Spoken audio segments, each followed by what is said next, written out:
So that's what I'm taking from this, is that Massacre Week is real life Shark Week, but football.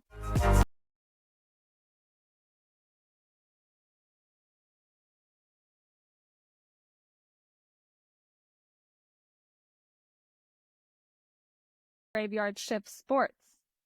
We are your hosts, Josh and Missy Graves, and we break down the biggest news in sports for you so that you can impress your coworkers. Isn't that right, Josh? Nailed it. Hit the nail on the head right there. Yeah. So, little change in organization this week.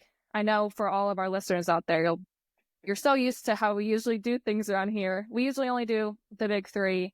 We're going to change that because there were a lot of things that happened in sports this week. And so we're going to just talk about all of them. And so we're just going to call them your midnight snacks. So these are your midnight snacks of the week. So we've got 7 things to talk to you about today. And then we've got one little spicy snack at the end.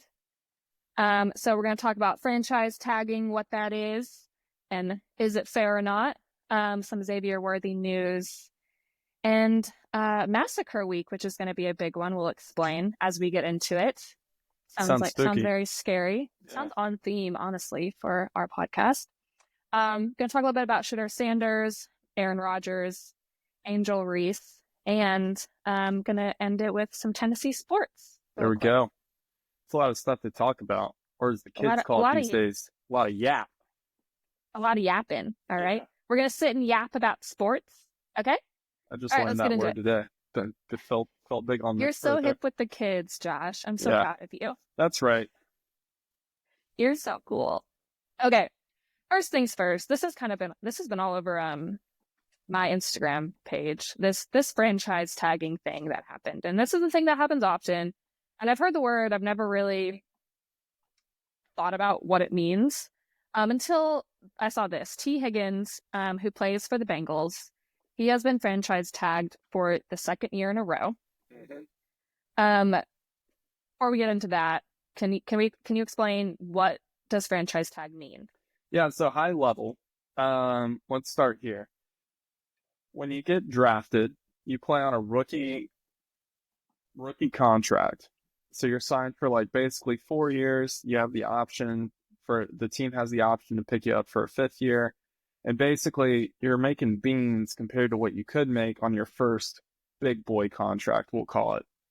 So T. Higgins, one of the people that we'll talk about today, he plays for the Bengals. The issue with the Bengals is that the Bengals had both him and Jamar Chase that they need to pay, but they also had to pay Joe Burrow a couple years ago. So each year, the team only has so much money that they can attribute to players. That is called the salary cap. That is nearing $300 million per team per year on what they pay out.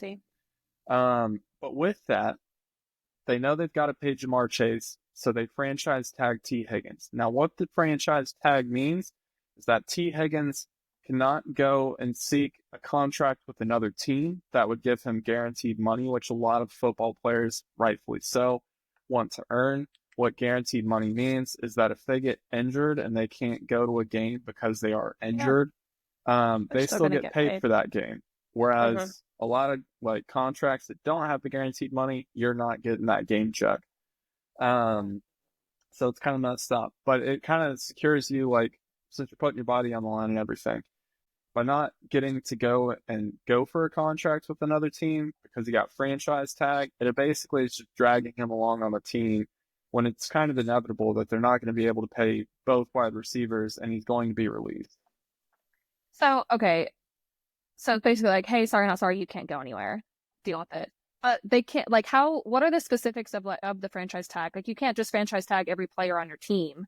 No. So what are the rules there? Yeah, each team gets one franchise tag per year. So they and they can do that to anybody? They can do it to anybody, but there is a cap on how many times you can franchise tag somebody. So there is. I didn't know that. You can do it twice, basically twice on the same player. So T. Higgins is capped after this year. So next year, he should be able to seek a trade. Next year is his year. Yeah. That's here. This whole franchise tag situation, right? It's giving toxic boyfriend, toxic man, like, hey, you can't go anywhere. You have to stay with me. You have to commit to me. But I'm not going to give you like what you're actually worth. Sorry, you're just kind of stuck with it. Too bad, so sad. Like, you have to commit to me, but I'm not going to commit to you. That's what it's giving. Because he's not being paid what he's worth at the end of the day. And I think that's the main problem. Like, if they were required to pay them a little bit more with this franchise tag, maybe it would be more fair. Like, I get the idea of it. Like, they want to keep their best player. Like, they got maybe not their best player, right? But like an important player. And they got all this other money stuff that they have to sort out because they have salary cap and everything. But at the end of the day, I feel like the NFL needs to take care of its players more and maybe like work on the rules of how this franchise tag works, because this is just giving toxic man, and I don't like it. Well, I will say it's not like he's not getting paid a lot of money with the franchise tag, right? Like, so I think the rule is that they have to take the top 10 salaries or something like that for for the position that player plays, and then that's what they get comped for the following year. So, one, the way that the timing works on this, they'll have saved money because they're going to have to do Jamar Chase's contract extension this year, which would put he's going to be up there because he had a just phenomenal. Explain who that is. Jamar Chase is the other wide receiver on the Bengals. For anybody that watched college football back in 2019, he was one of the wide receivers that helped Joe Burrow win a national championship with LSU. Had so many receiving yards this past year, so many touchdowns. Dude balled out. After thinking he was going to get a contract extension last year, and then that didn't happen. So really, like, to sum up, the Bengals have kind of shot themselves in the foot, because the way that I look at it, you're just dragging T. Higgins along, and T. Higgins is a baller, and he last year still showed out, played really well, even though he was just getting drug along by the team. Now he's getting salary capped or franchise tagged again. He's going to get carried through another year, and I guarantee he's still going to go in there and ball out. But the problem with it is that you're just kind of delaying the inevitable, because one, the Bengals also aren't paying Jamar Chase, so that leaves a lot of question marks there on, like, when am I going to get paid? How's that going to go? And it affects Jamar's thinking and T. Higgins' thinking in the locker room, because, now they're not there to think about ball anymore. Like, they're having to split their mind on what they're thinking about with contracts and stuff like that. So get some negative energy. We all know about bad vibes. Get some bad vibes in the locker room. That spreads. No bad vibes. Now you got a toxic work environment. Listen, we can all relate to a toxic work environment. Their Glassdoor rating is going to plummet. In the toilet after this, honestly. And the only thing saving it is that, like, these players still have to perform, because to go anywhere else, right, T. Higgins has to play well this year. Yeah.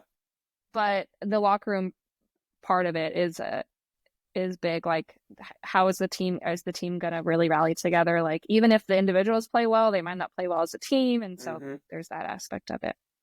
So anyway, it's upsetting. But on to other news. Xavier Worthy. So a report came out on Friday, March 7th? That Xavier Worthy of the Chiefs had been arrested on alleged assault charges. When I first heard this, I was absolutely distraught. He is my favorite player that, like, isn't a mainstream player. Anytime I bet on him in my FanDuel app, I won. He was my guy, all right? He was my guy. So I was very upset. This cannot be true. I didn't believe it. I was like, nope, not until we have more proof. Nope, this is all alleged. And then shortly after the initial charges came out, his lawyers put out a statement. Hold up, let me get it over here so I can read it. Oh. Okay, the statement said, "We are aware of the allegation that led to Mr. Worthy's arrest. We are working with law enforcement in Williamson County to ensure they have the benefit of the totality of circumstances that led to this allegation." I do not speak lawyer. That's lawyer talk right there. I know. For sure.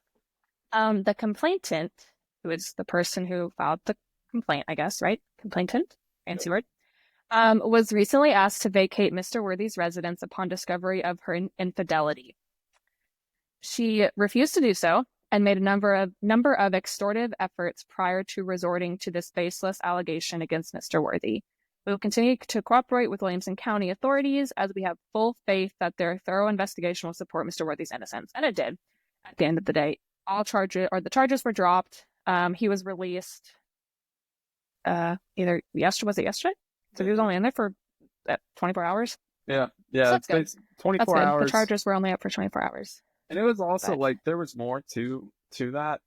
They came out and said that his face got scratched, his hair was pulled out, and stuff like that. The hair being pulled out that's, we just came off catty, a conversation first of all. The franchise tag being like a toxic boyfriend. Talk about a toxic girlfriend, just pulling the hair out.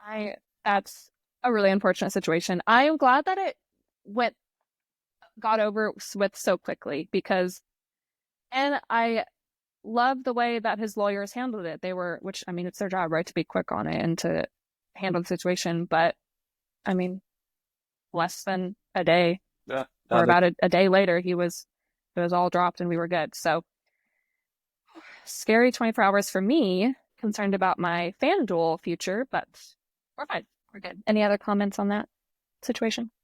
No, I don't think so. Just craziness right there. Yeah. Love you, Xavier. Excited to see you next year. All right. Now, Massacre Week. What the heck is it? Yeah. It is not a horror movie, although it might kind of look like it. Fortunately, it sounds like it is. If you follow Adam Schefter's Twitter account, then you would probably think oh my gosh, what the hell is happening right now? So basically, what this past week was, I guess to explain this past week, let's talk about what happens next week. Next week, the new league year resets, which means if you're on a contract and that contract is set to expire and you would go to free agency, think back to what we just said about franchise tag, where we said that people are getting franchise tags so that they can't go seek a new contract. This would be those guys. So think T. Higgins in this situation. As of this coming Wednesday, you would be able to sign a new contract with a new team. As of tomorrow, legal tampering period starts, which is where agents can talk to teams about their players that they represent and sort out contracts and compensation and everything like that. So that when Wednesday rolls around and the new league year starts, you're going to see a whole bunch of people sign new contracts with new teams and move. And it's going to all happen. Now, let's be real. Combine just happened. Those same agents, those same GMs, all in the same place. Let's be real here. They probably had these conversations already. A lot of guys already know where they're going, how much they're going to get paid, but you have to wait until Wednesday. So with that being said, think back to our salary cap conversation we just had. In order for a team to hit and stay underneath their salary cap so that they don't have to pay the luxury tax or anything like that, you gotta cut guys. What's called luxury tax? Yeah. Or are you just making it? Yeah, okay. I'm pretty sure that's fun. Yeah. All right. Fancy. I like it. Yeah. So basically, for them, you have to clear space to make space. So you got players like, let's see, Devontae Adams cut from the Jets after he was just brought in middle of the season this past year to the Jets. That plays into the Rodgers conversation that we'll have a little bit later. Joey Bosa, pass rusher for the Chargers. I think he's been there for 7 or 9 seasons, something like that. I don't know. Dude's phenomenal, but he's had some injuries as of recently. He got cut. Evan Ingram, great tight end out of Jacksonville, cut. Jacksonville also is clearing house right now. They just traded Christian Kirk, who, if you go back, I think it was 3 years ago, he was the guy that reset the wide receiver market because he went down there for $25 million a year. And then since then, it's only gone up. But that was a huge jump for him to go down there. And they were trying to build it for Trevor Lawrence. And then, you had the whole situation this past year where the owner of the Jacksonville Jaguars, is like, this is the best team we've ever assembled in history, and they were just as And here we are. bad as the Titans this past year. So they were terrible. And it was So their best team ever. So Yeah. it's fine. So they're cleaning house, needless to say. So Evan Ingram is out. Christian Kirk is traded. D. Slay from the Philadelphia Eagles, guy literally just won a Super Bowl release. And then as of today, Von Miller just got released by the Bills, which is crazy. Okay. So anyway, what I took from this, do you remember when we were in high school? This was really big. There was 1 week over the summer. I think it's in July. It's Shark Week. Yeah. Do you know? Yeah. Yeah. And, like, all they're playing on what channel? Like, I assume it was National Geographic or something, a channel like that. Discovery Channel. Yeah. Discovery Channel. All they were playing was like shark attacks. That's what this feels like, but in football.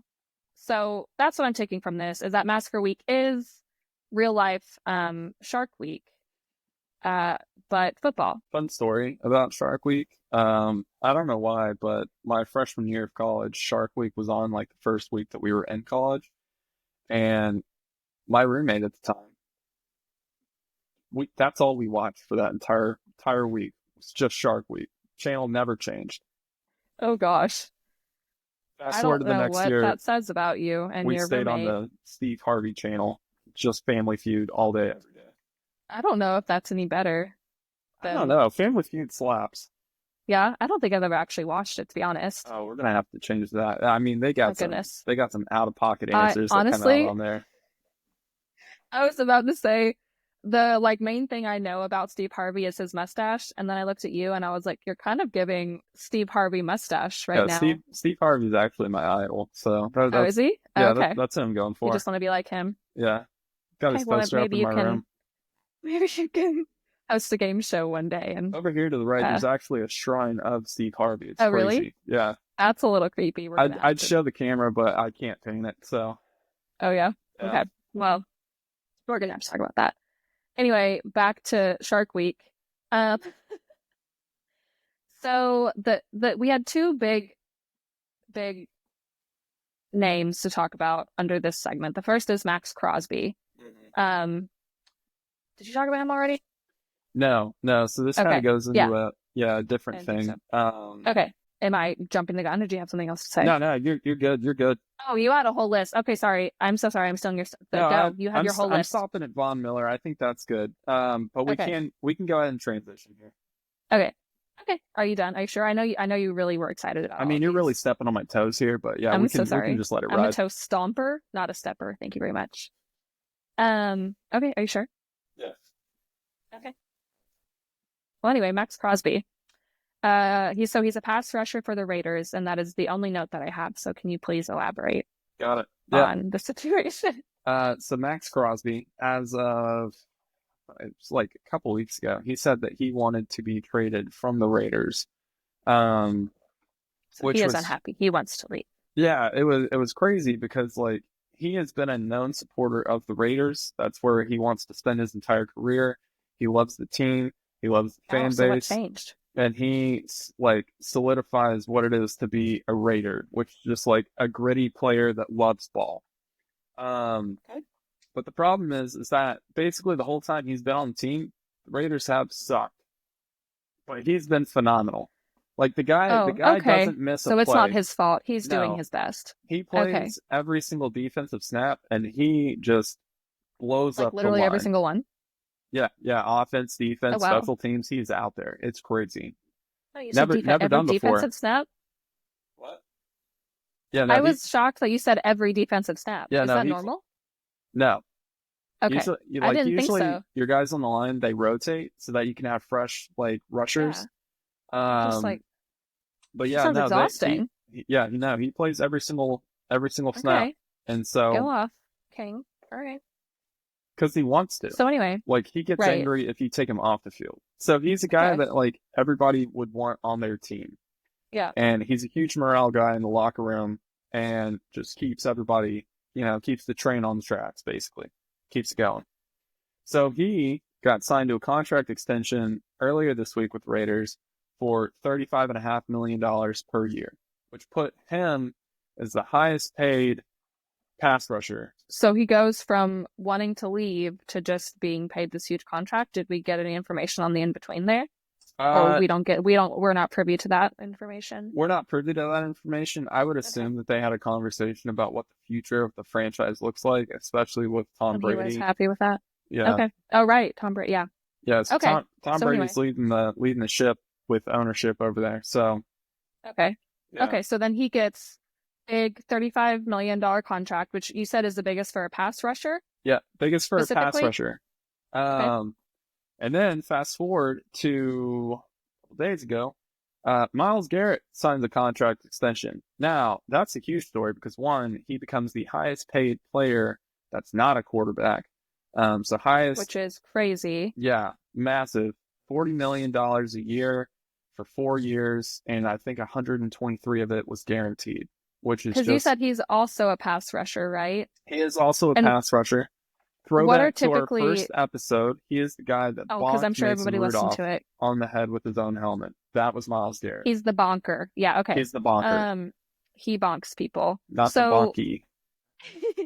The bonker. Get it right. Yeah. So he is the highest paid non-quarterback. So what is typically like positions? What would typically be the second highest paid position? Here recently, it's been like wide receiver. That's what I would assume. Yeah. Yeah. It'll be interesting to watch because if you look at what the Eagles did this past year to win the Super Bowl, they rushed more than they threw, and that's after they paid both of their wide receivers a lot of money. Okay. That's a contract that also just happened. Is Saquon Barkley got extended for the Eagles, so they're going all in back on the rush. But that's a big story because if you go back like 3 years, you couldn't nobody wanted to pay a running back. The most that anybody was getting was like basically $8 million. Jonathan Taylor up in Indianapolis got a pretty decent contract, but he also pouted for 2 weeks leading up to that. He would go to practice, staying on the field in a hoodie with his hood over him, and just never practiced until they gave him a new contract. So, yeah, basically, and there was like a whole thing where all of the running backs that were like the starters for the NFL all got on a Zoom call together and just tried to talk out like, hey, how are we going to make this like we deserve to be paid thing again? Yeah. And so NFL's a copycat league. Every team's going to copy what worked the prior year to win a championship. So it kind of looks like it's going back to being more of a run offense style, control the clock instead of just explosive. We're going to throw it 30 yards down the field every single play. But yeah, except for Xavier Worthy. Yeah. So to answer your question, typically it's your wide receivers that are the second most paid on the team, and then it can go into like defense, or if you're the Titans, you pay the running back Derrick Henry, but then they just let him walk. That's a whole different story. This is quite a feat. Mm-hmm. Good for him. Yeah, $40 million. And that is after he was saying he wanted to leave and go play meaningful football somewhere else. And that, this same thing, just money cures all here. Yeah. Well, good for him. That's a lot of money. Must be nice. That's all I have to say on that. Okay. Next up. I just kind of wanted to sprinkle this in because I just wanted to get your thoughts on it. Shedeur Sanders. I don't know exactly what his quote was. Do you? He was in a press conference and he was just very confident on kind of erring on the side of cocky even. Yeah. So I don't know. I just want to talk about it. What do you think of that? What do you think of him?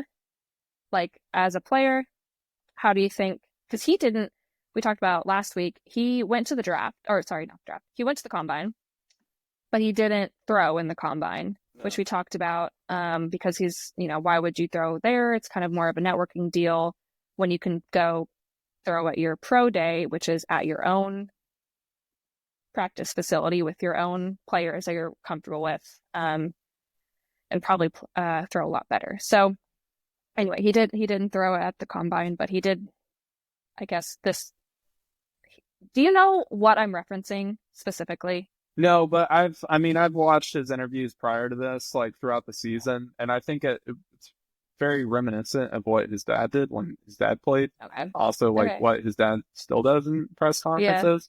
Very Like, confident. Yeah.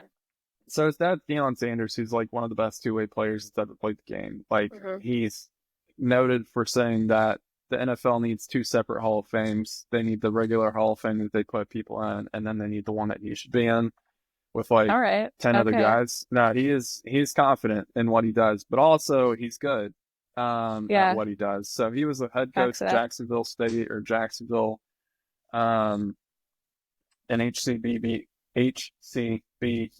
before coming over to Colorado, where they're at now. Colorado, prior to him getting there, terrible. Then Deion turns the whole program around. One of the common pieces with both of those program turnarounds was Shedeur Sanders, the quarterback, which is also his son. So Shedeur, like the one that I most recently saw was him saying that, you know, he can change the whole culture in the team because he's already done it twice. So he's confident, but I've got a couple things on that. I think if you're going to be one of the 32 starting quarterbacks in the NFL, that means you are one of 32 best players as far as the quarterback position goes in the world. Everybody's trying to get there if you're a quarterback. You've got to have some level of just cockiness. You know, like you need to be confident, but you also, I think, need to be a little bit cocky. Because if you go in and you don't have the self-confidence to be like, I can complete any pass that you need me to, the guys that are blocking for you and your wide receivers probably aren't going to be very inspired by the energy that you're giving off.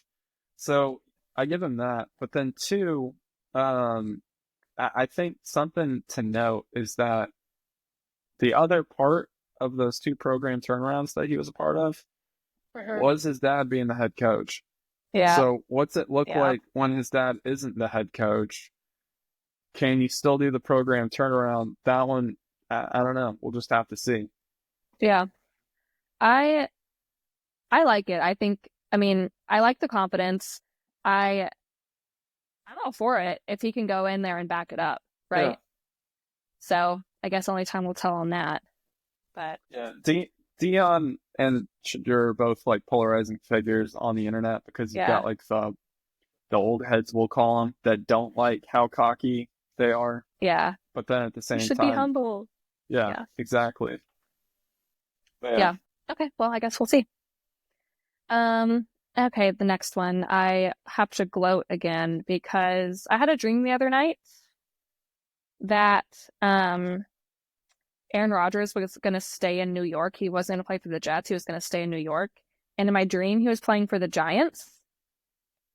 Or he was going to the Giants. And one part of my dream that was not correct was that I was very worried about Josh Allen because I was like, oh no, Josh Allen is the starting quarterback, but he's not the starting quarterback of the Giants. He's the starting quarterback of the Bills. We'll set that aside. But anyway, either way, my dream was right, or could be proven right, I guess I should say. He might be staying in New York. There's talks that he might be staying and going to the Giants. Do you think that is a possibility? I know, of course, you still want him to go to the Titans, but this has been in the talks recently. So yeah, I don't know. I don't know where he's going to go. I think that wherever he goes, though, I think Devontae Adams is going to follow, or you'll see the Kansas City Chiefs sign Devontae Adams because why wouldn't they? You know, like it seems like whenever they need a piece that they need to add, they'll add him. But as far as Aaron Rodgers goes, I don't know. There's a few different teams that need quarterbacks, and I think they still stand. The Giants kind of shot themselves in the foot by winning the game that they did because it bumped them down in the draft order. They were supposed to be number 1 overall. And now they are not even close to it.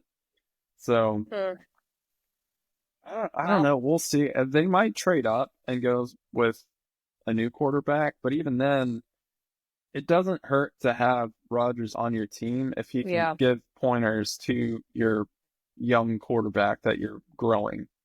Like, Rodgers has already been in that situation. When he first came into the league, he sat underneath Brett Favre and trained somebody. And then Rodgers trained Jordan Love to become the starter in Green Bay when he was done. So it's like, you know, he's been the mentee and he's been the mentor. He can still ball. Like, he still threw well last year. They just needed a good defense on the Jets. But I think that's what happens when you fire your head coach, who was basically the defensive coordinator for the team, you know? So chop the head off the snake of the defense. But yeah, that just goes back to our last conversation about the Jets are going to Jets. But I don't know. It's going to be interesting to see where Rodgers ends up. Could go to the Giants, you know, could go to another team that is looking to, you know, draft a young quarterback. There's rumors, quote unquote, that he's going to like so many different places. And it's like, let's funnel it down and try to really nail it down. Yeah. Because it's a lot. A lot of rumors and whispers. But before we go on, I need to go backwards really quick. When we were talking about the two pass rushers, right? So you got Myles Garrett and you got Max Crosby. Do you know anything about Jerry Jones? No. He's the owner of the Dallas Cowboys. And the reason I bring him up is because Micah Parsons, who is a pass rusher for the Dallas Cowboys, is going to be up for a new contract. And so they have to negotiate it. The reason I bring up Jerry Jones is because he claims himself to be just the best businessman, phenomenal at negotiating and everything. Last year, he signed a contract extension with both his quarterback and his wide receiver in Dak Prescott and CeeDee Lamb. And he talked about how he was going to be like the best negotiator in there. The way that negotiation went is he paid them both exactly what they asked for. So I don't know what he did as far as negotiation tactic. Yeah. So I just thought that was hilarious. But yeah, there was a report that once Micah Parsons is like going to get his contract, the contract that Myles Garrett just signed basically just guaranteed, and Max Crosby guaranteed that he's going to get $6 million more than he would have last year if they'd signed the contract then. So it's just a continuation of Jerry Jones procrastinating, signing his players that are really good, similar to the Bengals situation that we talked about earlier. And the players are only getting more and more expensive. And then he just pays them what they ask for. And then he's like, because he's a really good negotiator. Did a phenomenal job negotiating in there. Got him on the team. You know what? He feels good about himself. And that's really all that matters. So let him live his life, okay? You could look at, you know, since he took over the team, how successful have the Cowboys been, you know, especially in the playoffs. Well, you know what? I think they're doing great. I think they're doing their best. No, they're not. They're not doing great. They're really not. Their fans would love to say that they're doing well. They would very loudly tell you that they are fed up with it. Yep. Well, that was a fun little tidbit. Next up, I am hesitant to even talk about this because I don't want it to come off the wrong way. But this past week, Angel Reese has been talking about Angel Reese, the WNBA player, for those who do not know.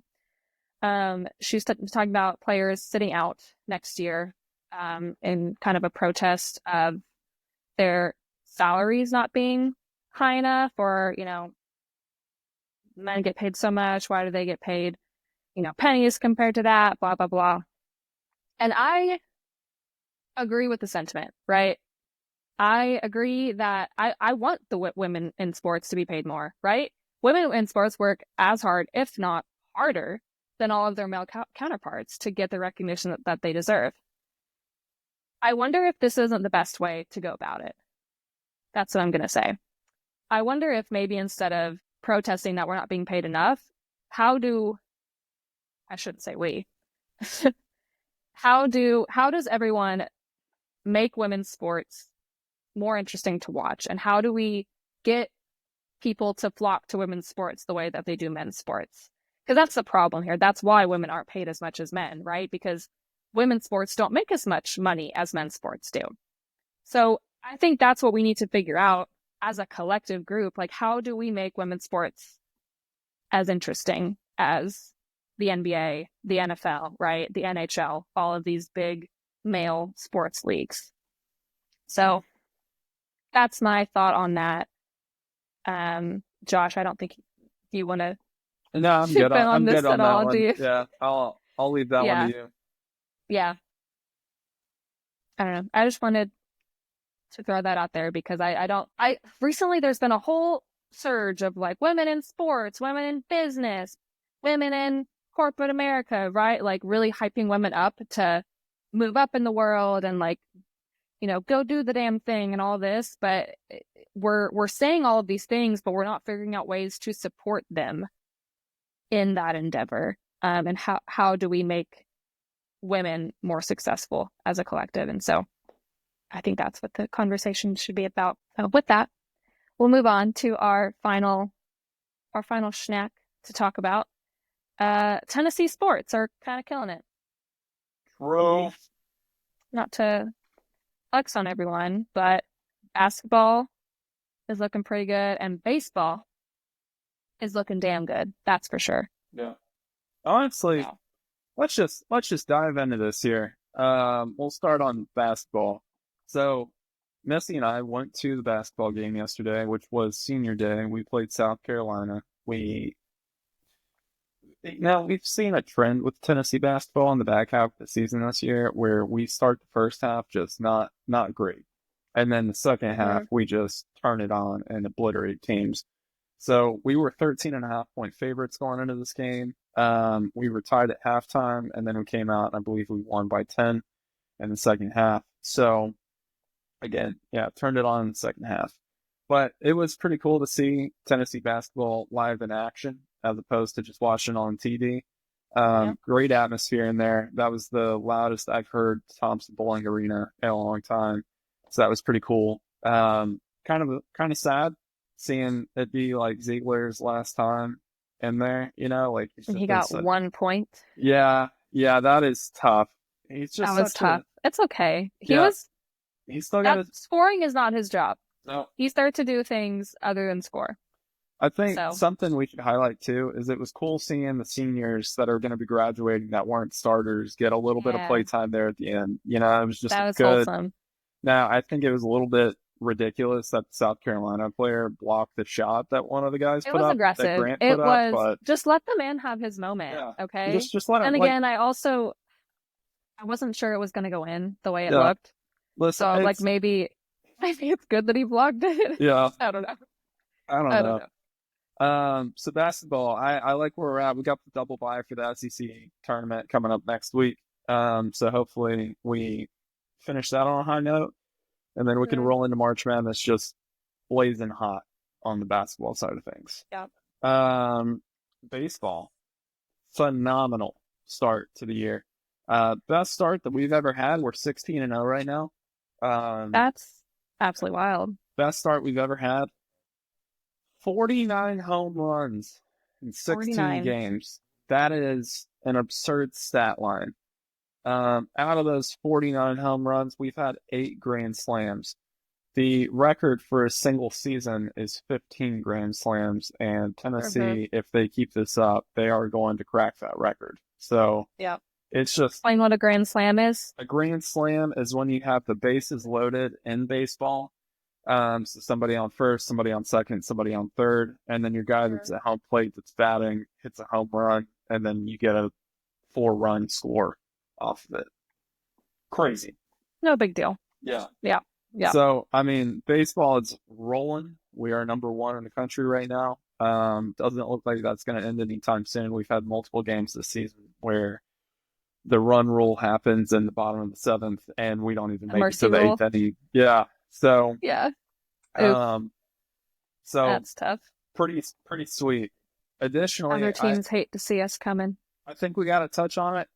Tennessee swimming is there's a guy on that team that is doing something that is just unheard of. His name is Jordan Crooks. He is a beast at sprint freestyle. really anything sprint, honestly. His underwaters are so good. For So good. backstory to our listeners, Missy and I were both swimmers, so we still follow the sport of swimming quite closely. Jordan Crooks earlier this year went short course meters 19.9. First time anybody's ever been under 20 seconds in the short course meters 50 freestyle. So insane. Swimming is usually short course yards. So when you're hearing about Caleb Dressel going insane times there, that's the difference. So short course meters is a longer distance than short course yards, but that's not what they typically swim. So that's why that's a big deal. So a fact on Caleb Dressel, he was the first guy to go 17 in a 50 freestyle from a flat start. It blew everyone's mind when he did that at SEC championships a few years back. Fast forward to now, every time Jordan Crooks gets on the block for the 50 freestyle, and it's like he's wearing a tech suit, which is the suit that makes you go really fast for layman terms, you expect him to basically roll a 17 high. Like, it's gotten to the point where you're kind of disappointed when he goes like an 18 low, because you're like, oh man, that was a bad swim right there. That wasn't good enough. But it's like ridiculous. Rewind. Like, we're just so spoiled with how good Tennessee swimming is right now. So I felt like we had to touch on that also. Earlier this year, Tennessee football made it to the 12-team playoffs. That was crazy. True. We won the baseball national championship last year, and most important here, we won the Excel World Championship this past year, and no one talks about that.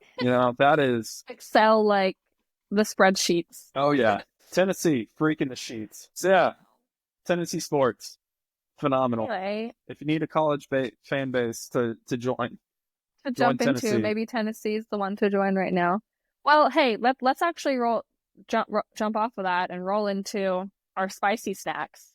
So these are our hot takes, right? So take them with a grain of salt. These are just our thoughts, but let's actually add one to our list and let's talk about Jordan Crooks. Is he?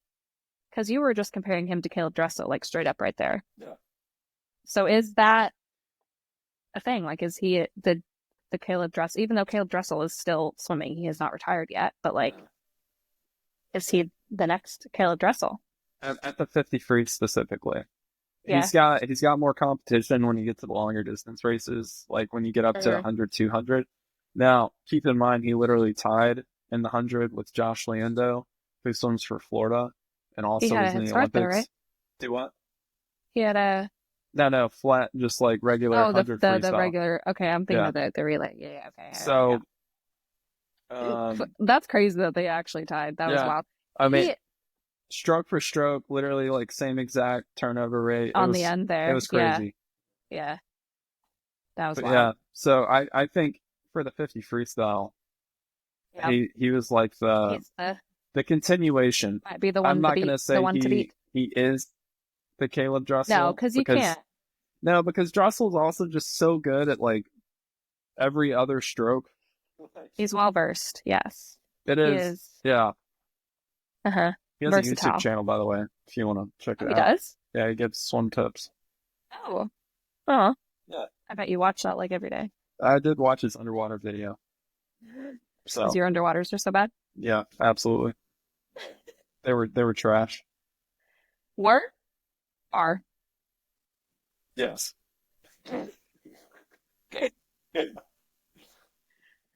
Well, one more spicy snack, and then we will leave you all. So, to put it plainly, I'm gonna need people to stop storming the fucking court. I need it to stop. It's not that every game is not that serious. Every game is not Vandy beating Alabama, or us beating Alabama for the first time in however 15. Long it was. 15. It's not, every game is not that serious. I need it to stop. It's been happening so much in basketball, and let's reserve it for, like, the championship games, the Final Four. How about that? Yeah. Not. How do you feel? I completely agree. I mean, we lost to Ole Miss this past week, and it was it was a meaningless game for Ole Miss. They're already in, like, they're going to go to March Madness. It's not like that one propelled them in there. Yes, we were a higher seed than them, but we weren't ranked number 1 for basketball at that point in time. No. We were like 5, right? 5 or 6, maybe? Yeah, like 4 or 5. So it's like that loss meant more for us than it did for them as a win. For them to win it. Like, it's as of that point, we lost the 1 seed for March Madness. We got bumped to a 2 seed because Florida overtook us after that. But the fact that Ole Miss stormed the court after they beat us, and not in a dominant fashion either, like it was a very close game. It's just so stupid. Like, what are you gaining from this? Literally, they're still a 9 seed. Like, they're either going to be that may have moved them to an 8 seed after that win for March Madness. Like, you're a good middle of the road team.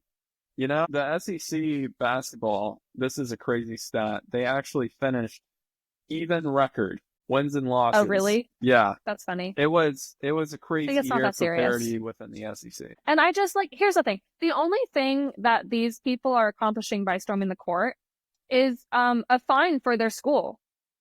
Because the schools get fined when you do this. Yeah. So, when you're going to do it, make it count, make it matter. Yeah, it should be reserved for special moments, and it's getting to the point where it doesn't feel special anymore because you see it every other day on Sports Center of somebody storming the court, and it's just okay, we stormed the field after we beat Alabama for the first time in 15 years. Vandy stormed the field after they beat Bama because for the first time. I couldn't even tell you how long, Yes. Maybe ever. Who knows? But yeah, Ole Miss basketball beating us.